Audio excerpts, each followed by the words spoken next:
It worked. Woohoo! The pizza wheel of death. Hi, everyone. What an interesting line to start with. It worked, and then the pizza wheel of death. So is there anything that you want to share, say or otherwise, to get the fluids going of talk before I go into kind of sharing on this topic? Well, that thumbnail that you may have seen was a bit exaggerated. I was just playing around, joking around. But when I came back this afternoon from the coffee shop, where the internet is actually faster, I was a bit tired and a bit cranky. And I'm pretty sure I told you everything is your fault. I'm sure of it. And what Literally, I said that. What I know over time is either A, you are right, or B, you are right, just to say you're right. So anyway, I thought, this bad mood, if you want to call it that, is probably arising for a reason, because we had to talk about how to flip that. I like that. Now, what I find interesting, I'm pointing over at your computer because you have the image up, is I don't know when you took this, but that's actually my arm off to the side. I thought you took this when I was like in another room, in another state of mind at the very least. You actually took it right next to me, and I had no idea. And what she's saying is case in point. All right, on that lovely note, shall we dive into things then? Is there any housekeeping, things we want to mention? Patron, mastermind class, anything of that sort? We can mention all of it. Okay, I'll mention all of it real briefly. First off, we are 100% supported by you, our Inspire Nation listeners. So if you love the show, if you want to support us, if you want to help us keep going, come on over to patreon.com, patreon.com/Inspire Nation. You can become part of the Backstage. You can become a Backstage Pass member, basically part of the Inspire Nation family.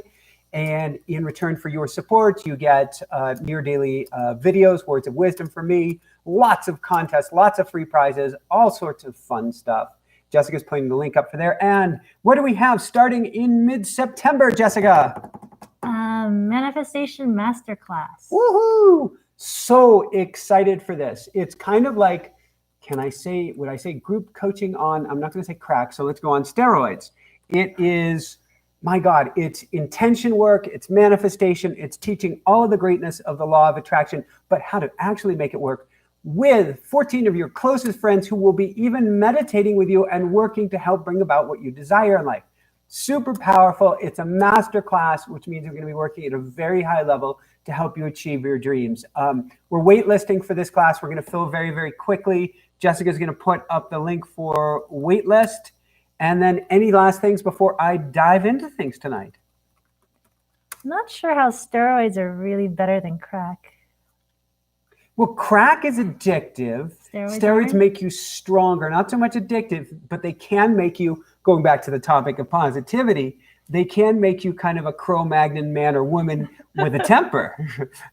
So you're very much not in an open-hearted place. You're in more of a hunter, let me crush your skull kind of place.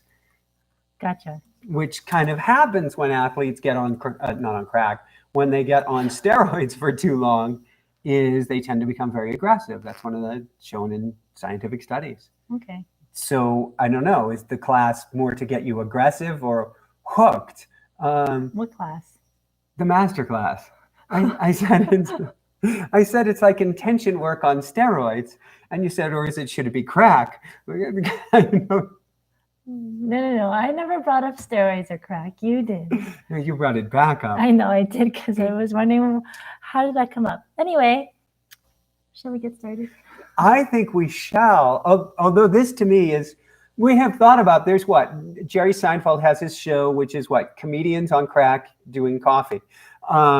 Comedians driving cars having coffee, something like that. And we thought that it would be fun, to have us, driving along, the two of us. Yeah, comedians and cars getting coffee. Thank you. That it would be fun for us to have, a behind the scenes, you and I talking, driving down the road, something of that sort. Could be kind of an entertaining show, or more like us, out on the trails. What were some of the names that we came up with? Complete blank this moment. Do you remember any of them? Something about I'll have to think about it. It might come back to me. Okay. And that option is on the table, but I don't know how you do it because he has a handful of people with cameras running around. You can't really go with a selfie stick and really seem quite in the moment, can you? Spiritual gurus on bicycles getting high? Oh my God. And you mean riding an aspen, of course. Well, we're getting high is legal. Oh, this is true. Getting out high is, I can't even picture myself. I'm not even going to go there. I'm just naturally high. I can't imagine. You know, for the ones that can't ride very well, you could get a tandem. Yeah. That would be cool. Can you imagine putting like Eckhart Tolle on a tandem? That would be too cool. Dr. Joe Dispenza. Well, he used to be a triathlete. Oh, okay. And you know who used to be a racer, a cyclist, is California begins with an A, Ajushanti. Oh, okay. Used to be a bicycle racer, and he took his zest for physical growth or for achievement, and that turned that into a spiritual direction. That's why we had so much fun in that show together. Oh. So is because we had that bike racing thing and that competitive switch in us. And Matt Kahn, he was a weightlifter or bodybuilder or something. He was, and he would use the angels to work with him to I think he was a bench press champion.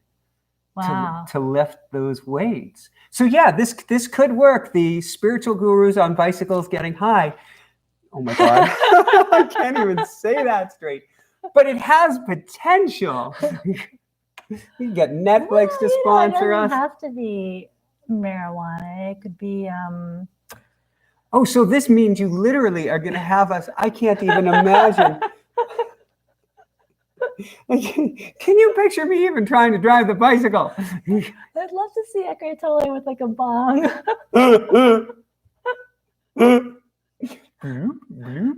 Oh my God, that's just wrong. And then the Foley artists, I don't know if that's what they call them anymore. The Foley artists, yes. Yeah. The sound makers. Bloom, bloom. Would this show be legal in all states? I guess why not? You film? They have to fly to Colorado. Well, no. Yes, they have to fly here. Or Washington. To air it. Wherever else it's legal. Yes, Melissa, I'm going with you. Spiritually high. This is the double entendre I'm going for here. But it could be really fun. It would really take them out of their comfort zone in a really cool way. So, and I guess for those of them who aren't comfortable on a tandem, we could get a pedal bicycle. You know, so you can sit next to each other. A pedal bicycle. We can use the bike path down here. Don't all bicycles have pedals? The bicycles that have a little roof over it, two people sit next to each other. Oh. A pedal car. Okay. Thank you. Okay. And we can be driving the pedal car. I think that could be fun. That could be fun. That could be. Yeah. You could also get one of those bob trailers and pull somebody like Seinfeld in the bob trailer and have a talk with him? No, the small gas. The small gas. That just sounds wrong. Okay. Something in the air in Colorado. Yes. It rained today. It did rain today. It is raining right now. And we do have hummingbirds in the air. And hummingbirds are symbolic of light, of air, of joyousness, of I just can't get over that image you've got on the screen. Laura Gibson asked if we've been smoking. No, actually no. But I was just reading a book on addiction and marijuana. No, this is either how the conversations go on this side of things or on the rawr side of things as well. But we've got you very chipper this evening, and I love it. Yes, we do. Okay, so let's dive into this. We're going to go, how do I make the segue from nice and chipper to the mind having a negativity bias? That just doesn't even sound right. But well, you can just paint visual pictures. Well, the visual picture is you have a pot that you maybe, or a pan that you cook like eggs and stuff in, or if you're vegan, you can cook other sort of stuff in it. and happiness or positivity doesn't stick to the pan. It slips out real easily. This is our negativity bias. Interesting. Whereas if you create, and I'm a good vegan or vegetarian when you get a hold of me, here, when you put meat or other stuff in that kind of sticks to the pot and gets burned in the pot, that is the negativity bias. Or as Dr. Rick Hansen would say, our brains are Velcro for negativity and are Teflon for positivity. It's why when you come home at the end of the day, not you specifically, but when people come home, they're like, you wouldn't believe what happened. It's not, oh my God, I have the greatest news to share. Not typically. It's because our minds are wired to look for the negativity. The person who cut me off, the boss who said this, that one little statement that stuck with you throughout the entire day. Now for myself, with my mom, and I love my mom very much. We seem to pick on her a lot on this. You say that a lot. We do seem to pick on her a lot. But one of the things that she taught me growing up is to never speak about the positive. If you speak about the positive, something bad will happen. So instead, you only share about the negative, which is such positive reinforcement, negative, positive reinforcement for the negative. And that means that I had a traumatic childhood. You're not kidding, which takes us back to the maybe needing to get high. No, and I don't, and I haven't, but that's a whole nother story. Where I'm going with this, though, is that I had a propensity for negativity. I would watch the news and look for the negatives. I would look for the negatives all around me. I would always come home and tell you about all of the negative stuff that happened. Why is that? Part of that's my wiring, but on top of that, part of that is drugs, dopamine. When we focus on the negative, we don't necessarily get high. I'm not sure it's a good feeling. I'm not sure what the researchers would say about this, but it stimulates us. You've got this huge grin. What would you like to share? She has this huge grin. Negativity stimulates us. It's why we watch the news. It's why we watch horror movies. It's why we watch action movies, where if you look at 3 out of 4 action movies on Netflix have a gun or have murder or have blood in it.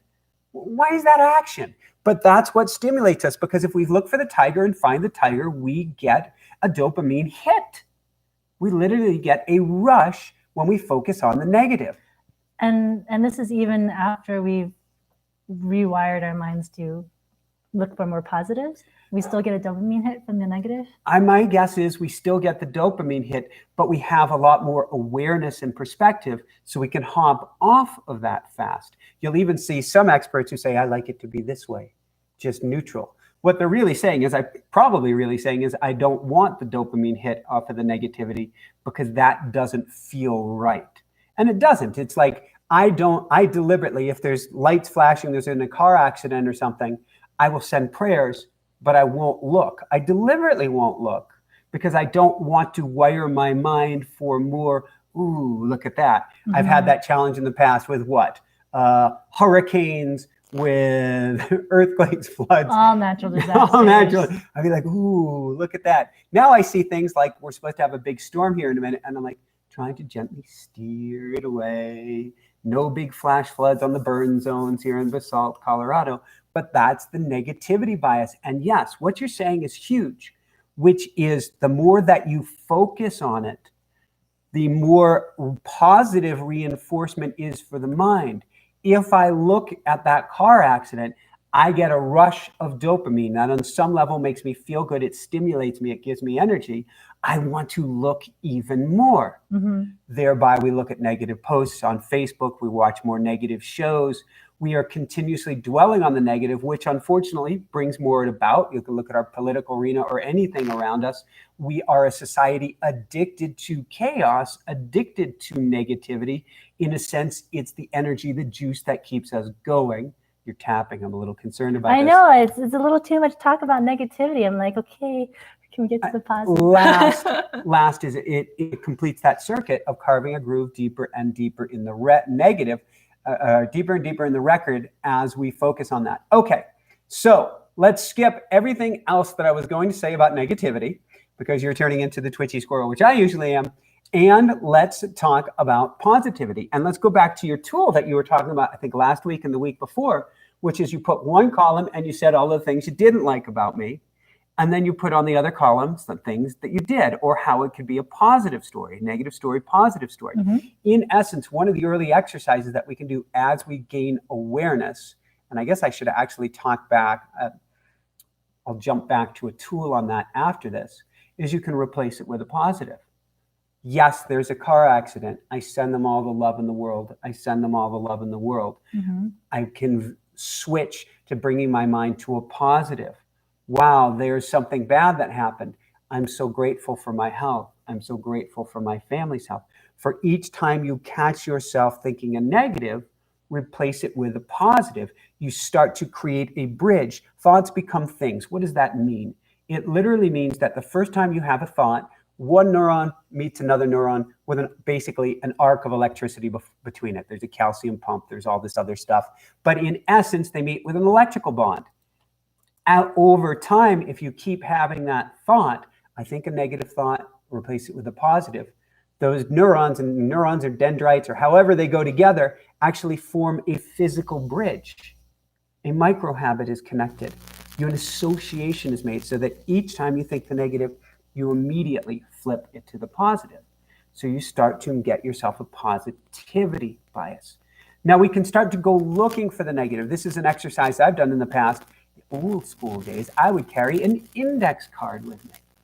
And I would take a pen on an index card. And each time that I thought a negative thought, I could fill that card quite quickly. I would take a little tick, and then another, and then another, and then another, and scratch across, and tick, a tick, a tick, a tick. Yeah, and I would take inventory. I think at first when I first started doing it, I had to do it with what came out of my mouth because there was so much I'd fill the card too quickly. So first I'd work on what I was saying. Then after I started to get awareness of that, I would work on my thoughts. Awareness is at least half of the battle. Different experts will tell you it's 50%, it's 99%. I say it's about half of it. If you can become aware, then we can replace that. If you become aware, then you become conscious of it and you want to make changes. So, woman in blue. It's actually more purple, but anyway. I would have been surprised if you hadn't this is blue. Said that. This is purple. This is turquoise. Well, fine. This is lilac, not purple. Ooh, okay. Aquamarine. I'm going to forget my question. While I'm thinking of my question, Brave Skull had a question. Do we get the same dopamine hit from positive things? Yes, we do.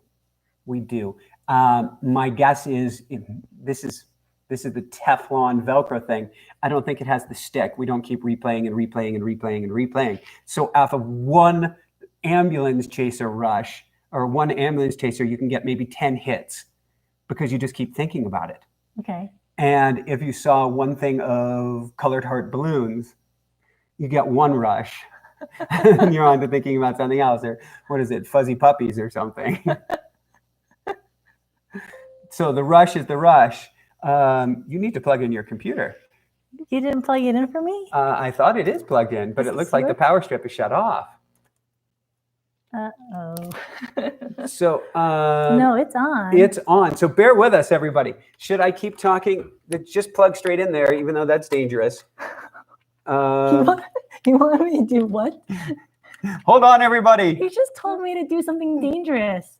Did everybody hear that? I think it's this power cord that sometimes works, sometimes doesn't. And now it won't actually go in.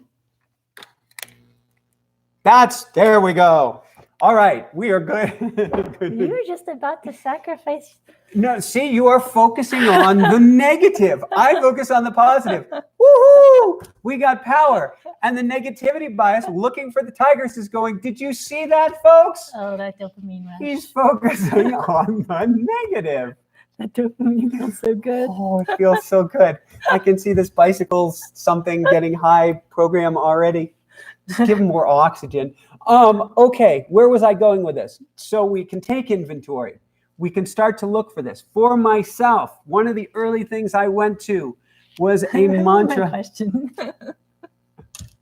No, not a good time. Woman in, what was it, magenta fuchsia? What?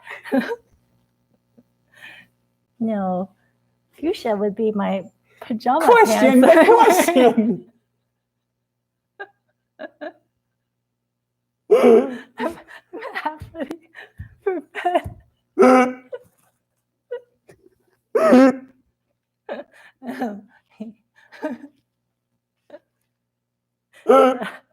My question was, Look, the colors. What are you considering a negative thought? Because it's not that obvious sometimes. Mm-hmm. Like a tiny little scared thought way back in the recesses of your mind, Mm-hmm. according to my heart coherence app, is negative. It brings me out of heart coherence.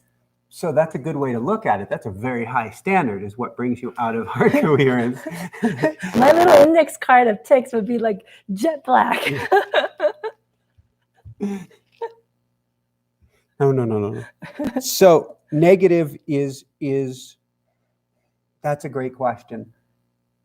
Looking for things that have to do with fear, with lack, with anxiety, with things that are not going wrong. We know, in essence, what is negative on some level.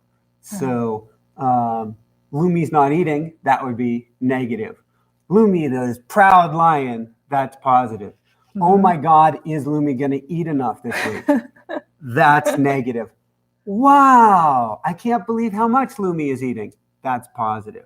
I guess the good determination is, how does it make you feel? Not heart coherence. Mm-hmm. That's a really, really high standard. And maybe we'll talk about that later. Mm-hmm. But how does it make you feel? So it's fascinating. Not only are we continuously scanning for tigers, this was an ancient survival mechanism. It's why we're here as a species. Not only did we look for tigers to keep us safe, but we kept replaying stories so that we would be safe, our children would be safe, and they would be safe as we keep replaying stories of the negativity. Mm-hmm. It served us a huge purpose in the past. Where it doesn't serve us is elevating our consciousness, raising our vibration, or spiritually getting us high. So for myself, I've got my bracelets right here. I wore out my last set of beaded bracelets. We will be restringing it. With that said, what my first thing that I did is I started replacing my negativity with a mantra. And I went to gratitude, because gratitude and fear can't coexist at the same place at the same time. You know, you can't be ready ducking your head and going, thank you, thank you, thank you. It doesn't work. It's very confusing. Mm-hmm. So I would just use something very basic. Thank you for this beautiful day. Thank you for this beautiful day. Thank you for this beautiful day. Just saying that on a regular, repetitive basis helped to rewire some of the negativity that I had in it. I was going to gratitude. Positive, this is, I'm going to really date myself. Positive programs, books, positive material, podcasts, shows for myself, audiobooks. Even before you could get audiobooks online, I would listen to audiobooks. With those shiny discs? Baby. Go back even before the shiny discs. Rectangle thingies. The rectangle thingies, which would spit out this cool magnetic thing. See, I didn't focus on it as a negative, but would say this cool spool out of it. And then you go to try to return this to the library, and your cassette player has eaten the thing. Oh. And you're going, is there going to be a fine? That'd be a negativity bias. But yes, I would feed myself all the positive programming I could. It was so important for rewiring the system and looking for the positive. And then what is the last most important thing that I did to rewire my negativity? And then we're going to talk about so many others here. But what's the last thing that I did?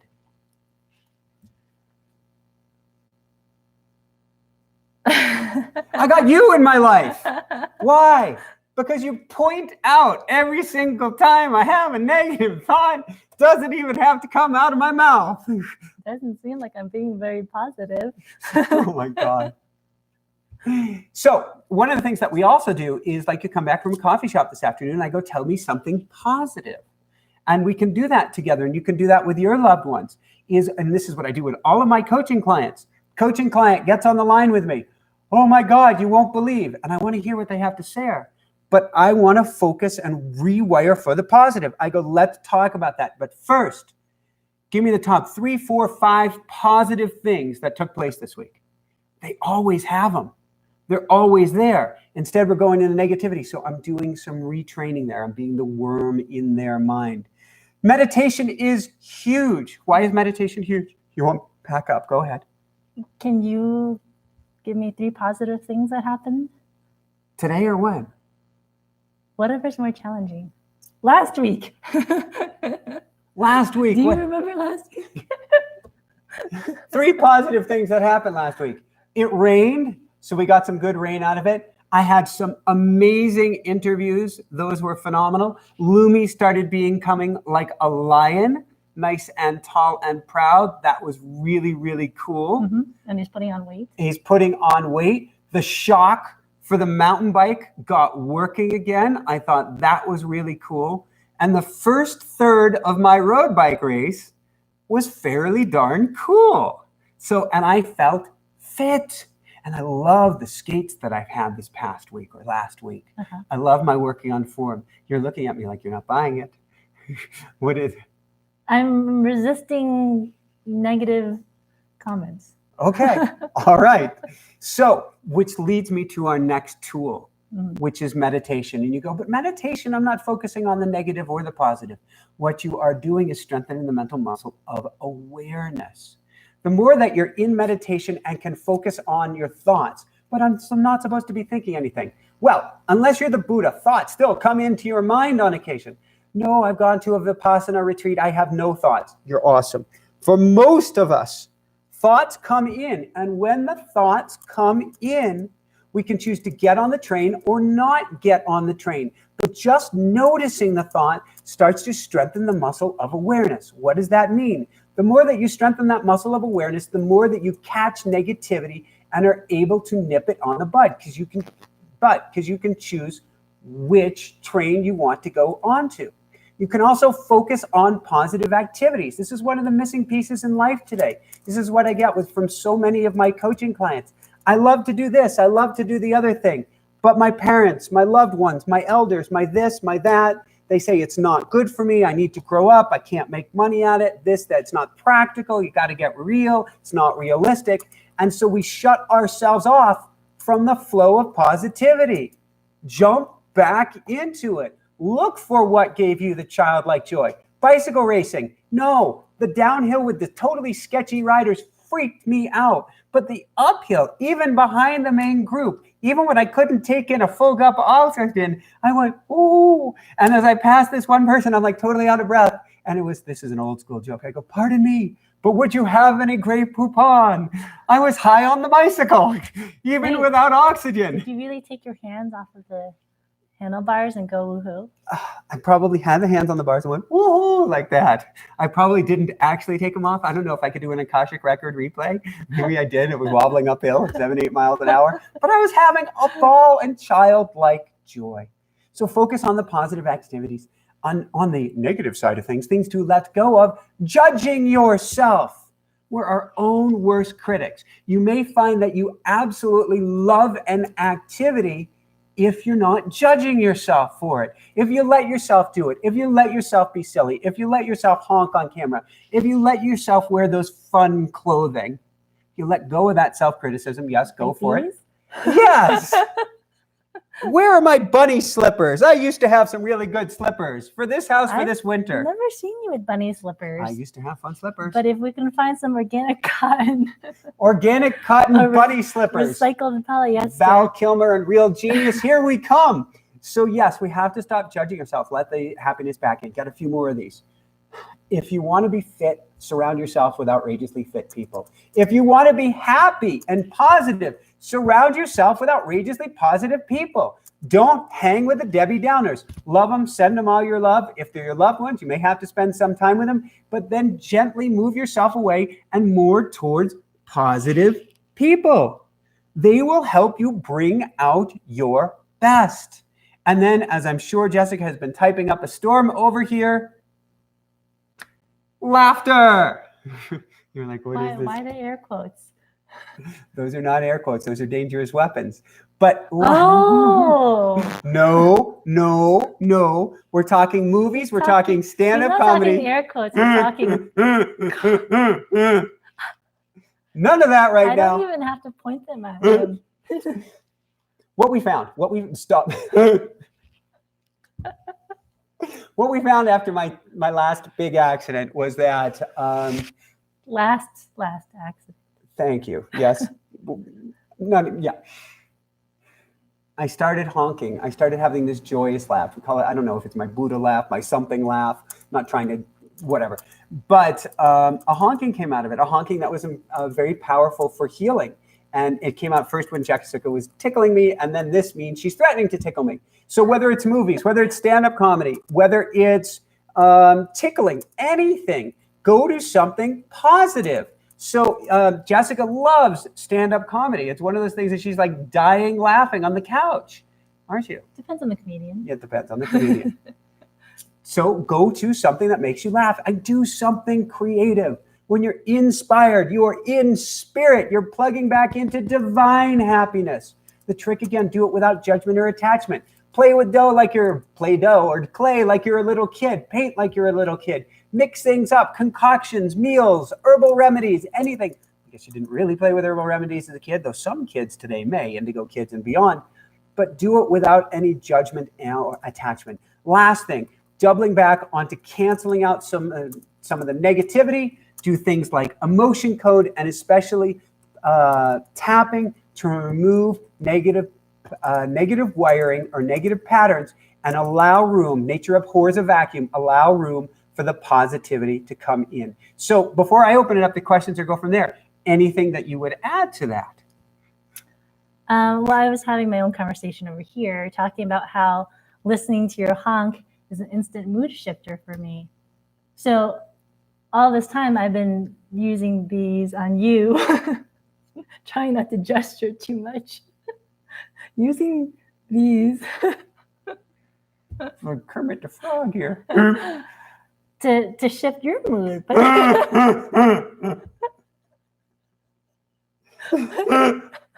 down with the hands. Down with the hands. She has wired in the circuit that if she's coming to me, I'm about to start laughing. And so I put them down. It's never working. This is a little cute little buddy. A cute little buddy doing a program. But now I'm realizing, as I was typing, that I can use you and your honk for my own benefit. Well, this is true. You have. I don't want to get too private about it, but let's just say you've had your heart math inner balance tool out, which is showing if you're in heart coherence or not. Yes. Which we talked about in the last few shows, and you can see that if you go and make me laugh, you get into greater coherence. Yes. So, which also releases oxytocin. As you're putting me in a better mood, it's releasing happy chemicals for you specifically, not just heart coherence, but actually it's like the comedians on bicycles or spiritual people on bicycles getting high. You're getting high off of oxytocin, the love drug. Oh, it's love. Yeah. Okay. Wondered what that was. So the honk and the woohoo as ringtones. I'll buy them. Oh my God. Hey, there's something we wouldn't have to put inventory on. That's a really novel idea. I think I honk so much my nose is running. Great idea, Nate. Excuse me, that's a different type of honk. Apologies, everybody. All right, anything else that you would want to add on that? And love the idea. Yeah, instead of recording guided meditations, putting people like to sleep or whatever. A Michael Sandler laugh track. Oh my God. I had never considered such a thing. Do you have any other tools to put yourself in a positive place? Well, we haven't mentioned kitty cats. Yeah, well, with the kitty cats, I don't want them taking on my negativity or my negative energy. So I try and clear myself of negativity before I go and smother them with love. But you could also have some positive reinforcement, which is you do something and like you use the feather toy, which you've been using again this week. And doesn't that raise your elevation? Doesn't that bring you into a state of joy or happiness? Oh, yeah. Yeah, definitely. So, and there you're not giving them anything. They're like looking at you like, Mommy, please play with us. And you do that and you get an ear-to-ear grin.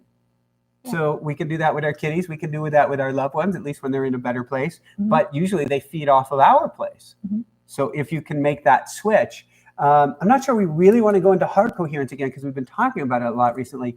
But wow, what a powerful tool. And I've been using that from heart math. I'm using this little tool here called an M wave, and I plug it into my computer and it shows me how much I'm in my heart space.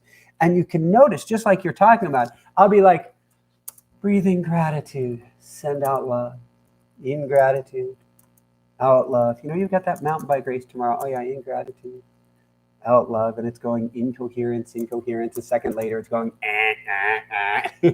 because all of a sudden it's tripwired a fear or negativity or something like that. And so the more that we can learn just how much our thoughts make a difference, it is huge.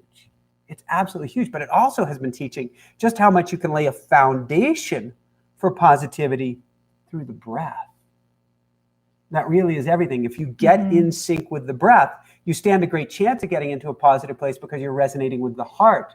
If you're not breathing from the heart, if you're not taking a deep breath, if you're up here, then you can think about puppies and fuzzy bunnies all day long. But if you're up here, it's going to be really hard to get yourself into a positive place.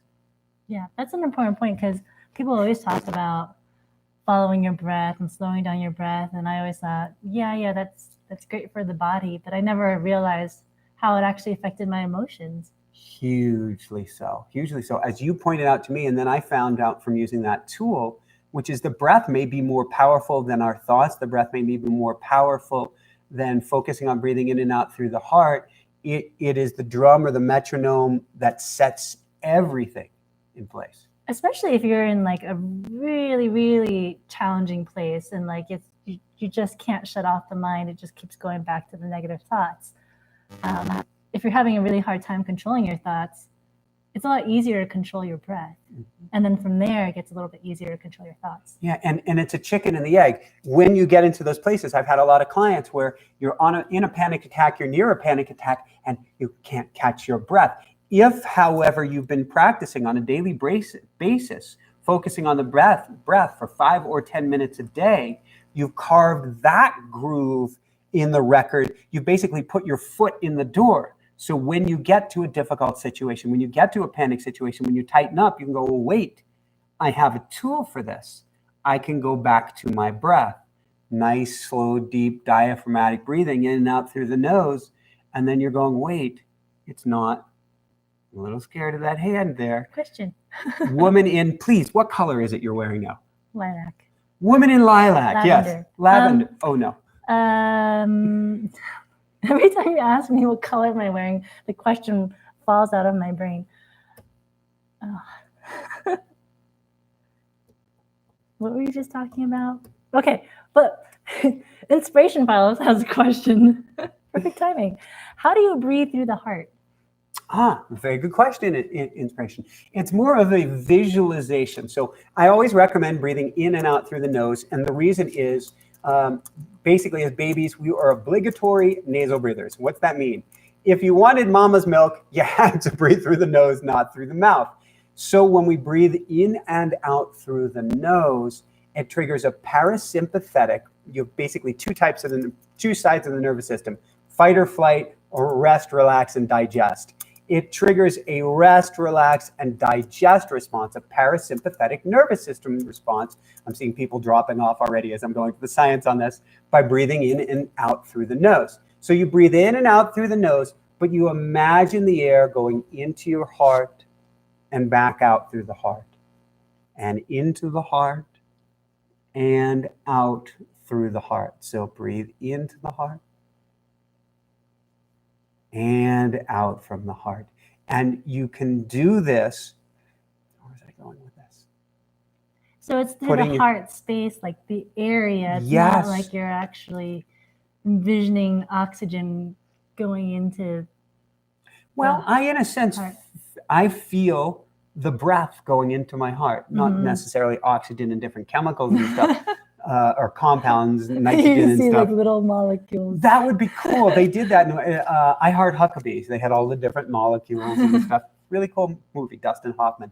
But I will put my hands over my heart or over my heart space. This is where your heart chakra is.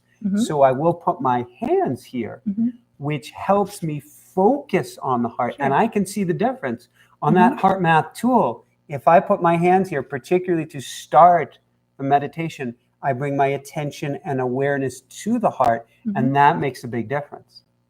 I agree. I remember my question. Yes. Okay. So you were talking about the deep breathing, the diaphragmatic breathing, and then I was thinking about the laughter. And when we're laughing, aren't we automatically activating the diaphragm without even realizing it? Oh yeah, it's exceptionally deep diaphragmatic breathing. I don't know the exact science behind it, but nasal breathing also releases more. You can't bring in nitrous oxide, if I have that right, versus nitrogen. You can't bring it in through the lungs directly, but you can breathe it in through the nose because it gets absorbed in the nose. And my guess is something to do with that, sort of like laughing gas, something to do with that and your laughter, and you increase more of the happy drugs. It is, and I'm sure I am butchering the science behind it, but you have vasodilation.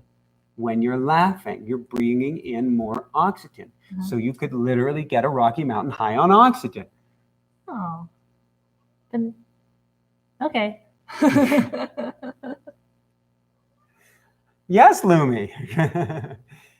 Other questions or other thoughts that you have? Laura Gibson asks, I find it hard to focus on my heart unless I put my hands on my heart. I can focus on areas of my body like feet, legs, etc. But how do you internally focus on heart? Put your hands over your heart. Go right there, Laura. Go with what's working. So I say focus on that heart space. Certainly you could picture an image of your heart beating if you wanted to, but I think it's just putting your hands on your heart space. What would you say? What if you're in a situation where you feel uncomfortable putting your hands on your heart? Like if you're in a board meeting or speaking with your boss who is like anti-heart stuff.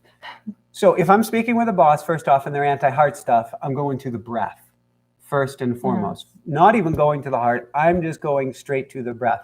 Then for myself, I go to love.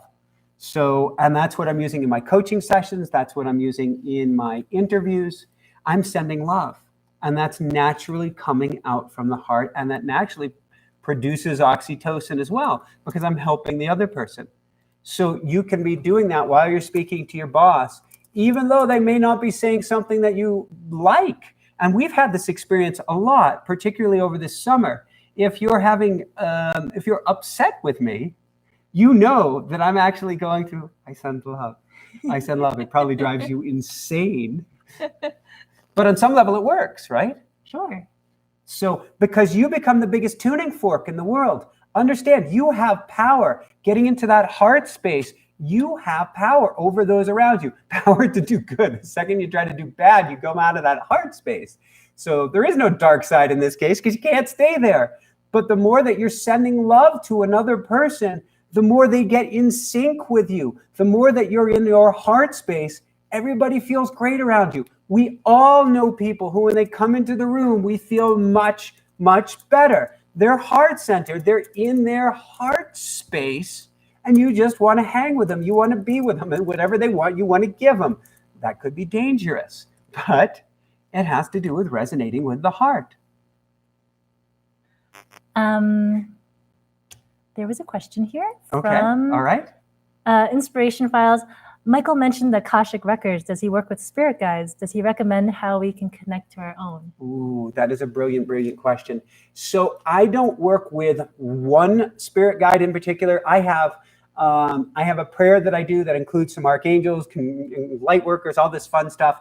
And I do have what I consider my team, a whole bunch that I include, that I pray to, but not usually just one specifically, unless there's a very specific problem that I want to go to. One we'll say spirit guide in particular who I know could help with this. I also go to loved ones who are on the other side. Our best man, Jack, who married us at 89 years young. Auntie Pua from Maui, who was a spiritual guide and a spiritual elder before she went to the other side. As far as Akashic Records, we learned how to access the Akashic Records from a great teacher when we and class that we took when we were on Maui, but it's not something that I can only speak for myself. It's not something that I dive into as a regular basis. Might be good to put that as part of the practice. I do use automatic writing on a daily basis, and I often include the Akashic Masters in there. So if there's something that gets to be shared from the Akashic records, that will come up. Any thoughts or anything you want to include? I know you've got a second conversation going on at the same time.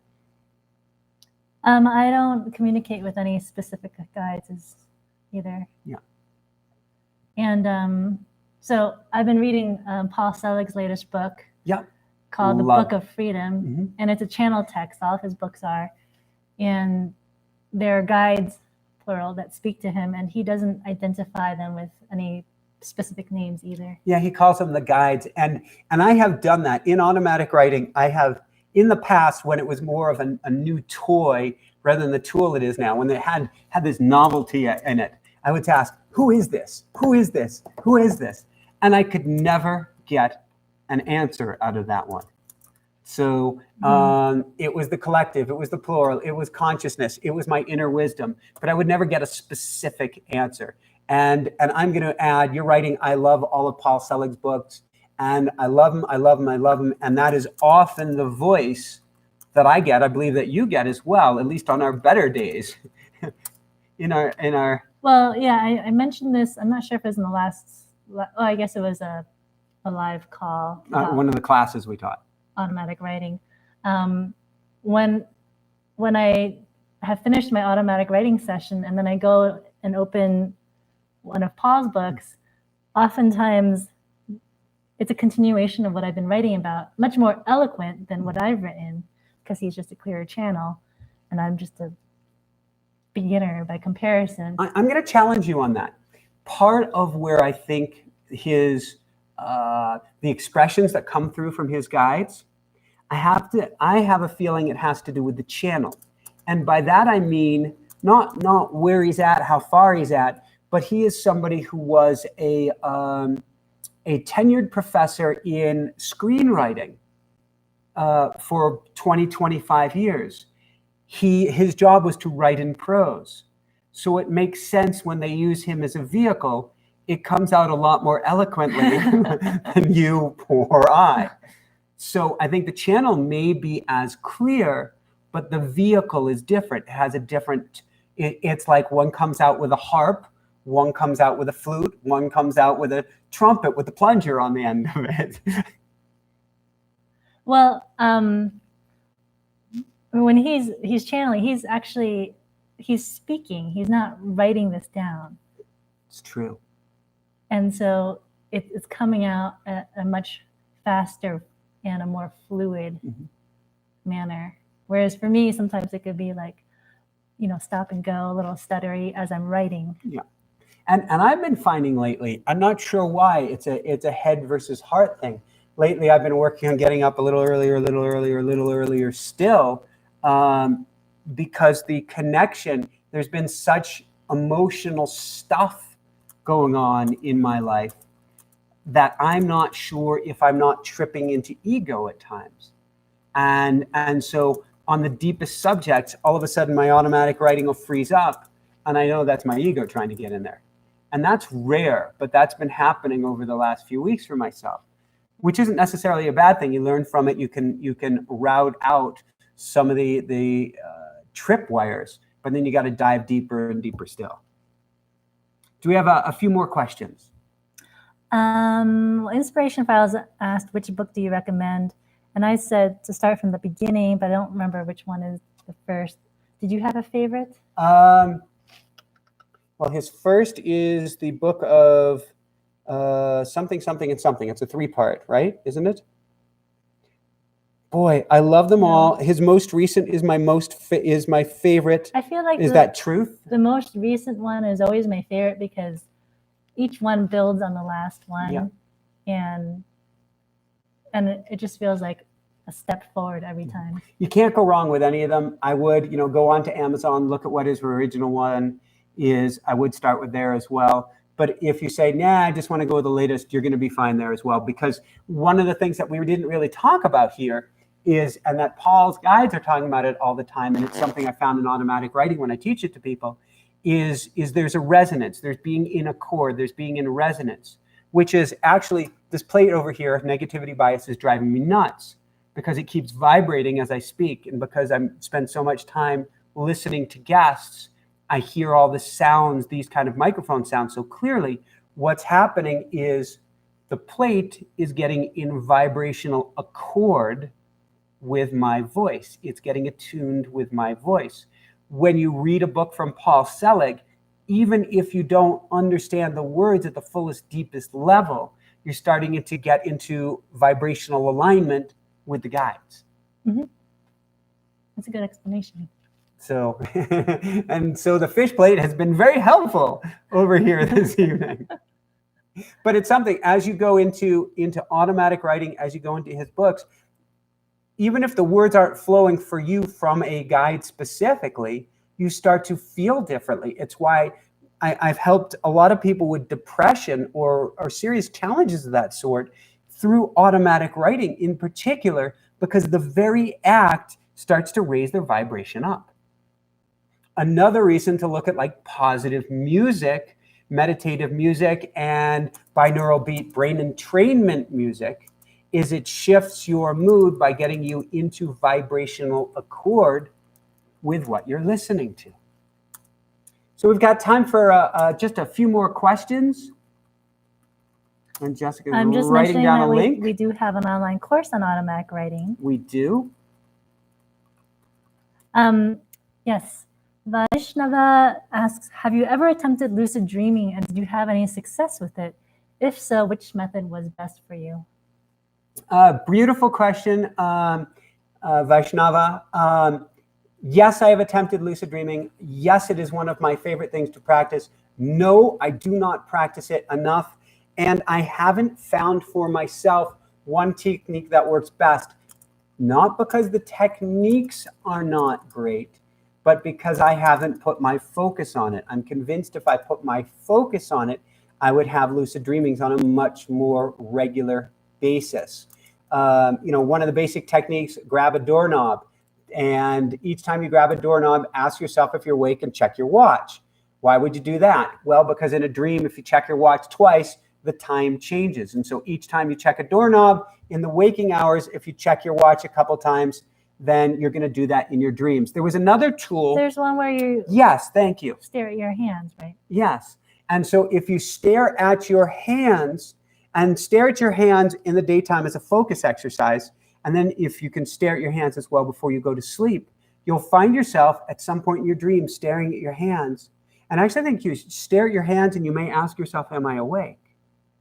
And then if you stare at your hands in your dream or you start to see your hands, you'll go, am I awake or am I dreaming? And all of a sudden you snap to in your dream. We've had several guests on. Robert Wagner, I think we aired just last week on lucid dreaming. We've had several really good guests on it. I think the most important tool for lucid dreaming is bar none intention. If you want to lucid dream, if you make it your mission in a sense, you will find a way to do it. I think the second most important thing is meditation. And some experts have said meditation comes first because meditation gives you awareness of where your thoughts are. Where am I? Am I present? So that in your dream, you can be asking yourself those same questions. For myself, someday I'm guessing I'm going to want to get serious on lucid dreaming. I love it. And I would like more experiences with it. I've heard the most powerful experience is to meditate while you're in a dream. It's almost like you're in a dream within a dream within a dream at that point, like that movie. Yeah. But I've heard you can have some very transcendent spiritual experiences and get some profound lessons from going into that heart space within the dream. Mm-hmm. So I'd like to set that intention in the future. So what else do we have? And feel free to jump in on these questions. I know you're on the chat room, but feel free to jump in and answer some of these yourself. What is lucid dreaming? Jessica, do you want to field this one? I can only give a very basic answer. Mm-hmm. It's when you wake up in your dream, but you're still dreaming. It's when you become aware inside your dream that you're dreaming. Yeah. And so you can take control in your dream. There's a part of that, for novelty, you can go, on dates or who knows what. You can go visit other places, but you can also use this as a tool for spiritual growth and for learning. So you can go literally learn a foreign language. You can go meet with Einstein and ask him about relativity or quantum mechanics. You can meet with loved ones and get some peace and closure, or reestablish a relationship with loved ones who have passed on. You can focus on meditation and your spiritual path and your spiritual journey, or you can heal wounds. You can face fears. You can learn to overcome these situations. You can lean into that which bothers you and really help to rewire your mind. So it's an incredibly powerful tool that I don't know if it's many people, but there are a lot of people who use it as a regular basis. Set intention before they go to sleep, wake up, become conscious in their dreams, and begin to rewire their mind. So beautiful question. Let's take one or two more, then I'm going to wrap up and jump into some coaching here. With that said, while she's looking for the next question, what have you been recording this weekend? Oh, the magical evening routine. For slumbery spiritual seekers. If you're struggling with sleep, if you're struggling to get things done in the evening, if you're struggling to get things done at any time, it all starts with setting yourself up by getting yourself an evening routine and a great night's rest. And so we've been making this amazing video program with all of these individual classes to guide you through the process of engineering your evening for an amazing night's sleep. And so that's what we've been recording. We've been outlining for weeks. We've been going back and forth in constructing this, and we started recording this past weekend. We'll have that out. My guess is mid-September, if not sooner. And we were actually inspired by these YouTube lives. We had one live where we were supposed to be talking about morning routines, and everybody kept asking about how to get a better night's sleep. Yeah, it's amazing. 27% of all Americans have trouble sleeping every single night. Almost 70% of Americans, and I'm not trying to say this to say we're only focusing on America, it's all we got the statistics on. 70%, 7 out of 10 people have trouble falling asleep at least once a week, every single week. That's a huge percentage of the population. And what do we know about this? It is very hard, going back to positivity, it's very hard to be in a positive place when you're sleep deprived. Because when you're sleep deprived, you see danger everywhere. Why? Because an exhausted animal is an animal in fear. You want to curl up someplace and hide until you've recharged and regenerated. So if we want to feel better, be more positive, have more patience, be in our heart space, we need a great night's sleep. I think we can change the world with this program. I'm biased, but I believe if everybody has a great night's sleep, war goes down, crime goes down, love goes up, heart coherence goes up, and we think about the whole world differently if we wake up each morning going, So we're making a program, and it's been a lot of fun. It's hard. I admit it. It's hard. Going from video to video to video is hard, but it's really been a labor of love. Well, we get better and better at it. We get better at working together on it. Oh my God, are we better at working together now? Yeah. A little bit? A lot of it? So I used to have to leave the room while he was recording something, and now I can actually sit next to him, at least for most of it, part of the time. Anyway, Catherine had a great question. How do you guys stay so positive? Catherine, we have our ups and downs as well, I would say. I say it takes a lot of work. It does. You have to focus on it. You have to catch yourself. You have to focus on it. You have to go to your heart space. You have to retreat at times and reboot. But we just keep challenging ourselves. And I think... Well, we learn all these tools, right, from all the guests that we've had on and all the books that you've read. Still, when you're in a negative place, you still have to make the choice to use those tools, because sometimes it's like, well, I feel justified staying angry or whatever. And it is kind of a leap to go from no, I don't want to be angry anymore, even though I feel justified.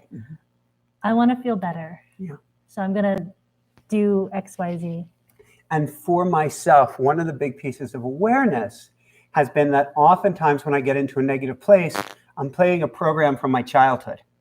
And so Jessica has tripwired something, and now I want to show her blah, blah, blah, which is like when I was a little kid or something. And that actually gives me a dopamine response. I get a hit, feel good about being negative and sparring. If you catch yourself in a good row, in a good fight, you may sense an inner smile, an inner satisfaction, and going, and realize, holy crap, what's going on here? And I've gone down that road enough times that I'm going, wait, this actually feels good to, and the second I catch that, stop. Yeah. Cold. And I'm really good now at trying to, throw a monkey in the wrench, a monkey in the wheel, sorry, monkey, and just stop it cold and not take another step forward. Like we had on a guest recently on couples talking about yellow light, red light. Stop it cold, retreat, pause, do whatever it can. At that point, you're stupid. I think that's Jonathan Robinson. Thank you. Yes. Go away. It looked like you had something to add to it, too. I was just going to say, you're a lot better at retreating than I am. Because when I get into this mode... Oh, you go on the attack, baby. I'm like, I'm not finished yet. I got a lot more in there. And like, I'll just keep going until it's all out. And then I'm like, okay. And you know what? I think it's all those times as a kid where I didn't get to express myself that way. And you probably had a lot more outbursts or allowed yourself to have those outbursts as a kid, whereas I broke a lot of stuff. I was really repressed. I can remember fighting with my cousin Mark growing up. And actually, I remember we were at Harvard Summer School. Actually, he was at Harvard Summer School. I was sleeping under the bunk bed. But we had this big fight, and well, actually, it didn't start as a big fight, but we were wrestling, and I was playing with a Colgate pump, and I think it was Colgate, it might have been Crest, and I Crest pumped him in the eye. And so I squirted fluoride toothpaste into his eye, and he flipped out. And I knew that he was weaker, in quotes, than me. And I had to let him pound on me to get it out of his system. And so I know most of the time to let you pound on me, in a sense, to get it out of the system, because I'm in a detached place. I'm going to be okay. I'm not taking it personally at that point. Yes, there's something to learn from. And you're like, why aren't you taking it personally? Yes, there's something to learn from. I'm surprised you don't just start laughing. I have. Because like, I'll be doing my thing, and inside I'm like, this is really funny, but I'm not going to show it because I'm supposed to be angry. Well, I'll work on the laughter more. And we had one a couple days ago where I'm like, let me get this right. I've apologized. I've said you're right. I've given awareness. And you're like, and you had said something like, that's not good enough. I'm like, okay, what more can I give you? And I think you broke out laughing at that point. That was last night. Okay, that was last night. We're just as human as anybody. We're going through the same journey together. So, all right, I think we've got time. What's a deluge outside? Do we have time? I don't want to. Let's rephrase that. One more reframe question. that. It's beautiful for ending what embers there are outside. Yes. Last question. Embers. That was in Paul Selig's book today. Ooh. When's the last time you heard me say embers? No. Never. Yes. Palma asks, love lucid dreaming. I have rarely done it. Want to do astral travel? Have either of you done astral travel? Well, not intentionally. Not really, actually. I've left my body. But I've been too scared to go very far. I'll float up like 5 feet and then I'll come back down once I realize I left my body. Well, we've had teachers or other spiritual people. I can remember when we were at the Shambhala Center when we took like a meditation class 101 where we'd been both meditating for like 10 years. And I said, yeah, I like to, go outside of my body and look down. And they're like, stop that. Bad. I think it's probably a beautiful vehicle for learning and growth, but like anything else, you want to know what you're doing a little bit beforehand. And maybe that's not fair to say. Maybe it's the most beautiful. It's got to be the most beautiful experience in the world. I just think like, I got it. When I do automatic writing, I set a sacred space. I set intention and I set a sacred space. God, protect me with your love and light, in essence. So if I was to astral travel, I would want to set that sacred space or that sacred intention beforehand as well. Mm-hmm. So, and with all of these techniques, and particularly if you're talking about like a guide, like shamanism, you're talking about astral travel, and maybe we should get an astral travel guest on the show. Go to an expert, learn from a great teacher. I think that's the best way to do all of these things is if there is somebody that you can learn from, they can help you shortcut the curve and understand better how to do this. And I think teachers are beautiful, essential, amazing, incredible. Yes, there are things you can learn outside of the paradigm without a teacher. But if we can avail yourself of one, why not? So, feels like time to wrap things up. We have a beautiful, I'll call it gentle rain in here. There are hummingbirds. Do you want to mention the hummingbirds for 1 second before we finish things up? They're plumping up quite nicely. They're looking very rotund. Sounds like you're talking about a chicken, like a... No, we are not going to eat them. Oh, gosh. So they're the smallest bird in the world. They weigh 2.5 grams or so. And they double their weight before they're going to fly to Peru next month. They're going to get to 4.5 grams. And so they're looking like little marshmallows with wings at this point. They're like little balls with wings. It's totally cute. It's the cutest thing. It is. Anything else that you want to share with people before we go this evening? There's something going on in that mind. I know it. It's actually blank. Oh. You'd be a great poker player. Which, yes, holding my cards going, I don't know what to do. I don't know what the heck I'm doing. But they don't know that.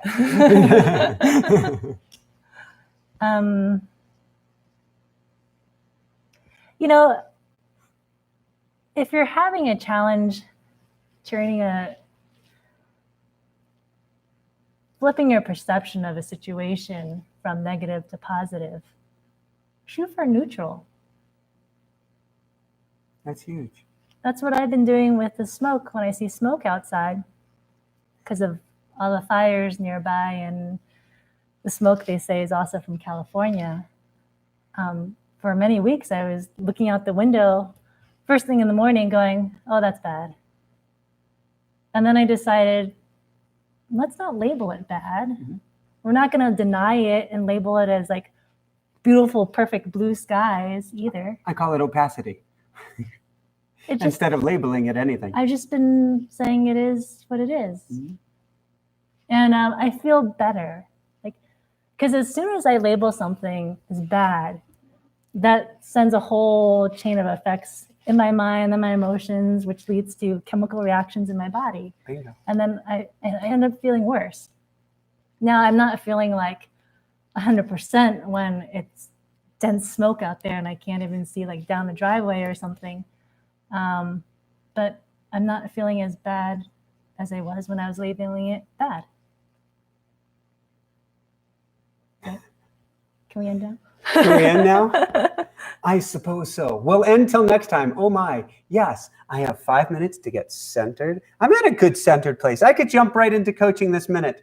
All right, so we have patreon.com. If you want to come on over and support the show, get free gifts, fun stuff, almost daily videos and more. And we'll talk more about next week. I may have I don't know if it will be hooked up for service, but a smartphone that I can carry with me to do video and to do daily wows. I'm really excited about that. I'm gonna pump up the volume on our social media and our Patreon. So that's patreon.com/InspireNation. Become a part of the Inspire Nation family. We've got our sleep program coming up. We've got, if you want to find out more about the masterclass on manifestation masterclass, where do people go for that? They're going to be emailing coaching@inspirenationshow.com to get on the wait list. And I'll have a webpage up soon. Excellent, excellent. I thought for a second that you said that was rafting, like we're going to be off to rafting this weekend, because it's a special Saturday for me. And yes. It's Michael's birthday this Saturday. It is my birthday, and that is something, maybe we talk about that next time. Talk about rewiring from negativity to positivity. That's a biggie for me. That used to be the trigger of the mother trigger of all triggers. And we're still working on healing the Pookie from that one. Yeah, your birthdays used to be scary. They did, but that's a whole story for another show. Okay, we've got that, and I think that's everything. I think so. Mm-hmm. All right, we send all our love your way. End it with a few last beautiful words. Woohoo! Woohoo! No. There. Those are my last beautiful words.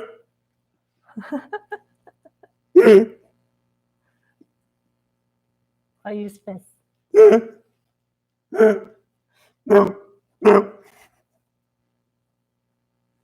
you're putting everybody into heart coherence. Either that or struggling for oxygen. Be well, everyone. We send all our love. Thanks for all the birthday wishes. Woohoo!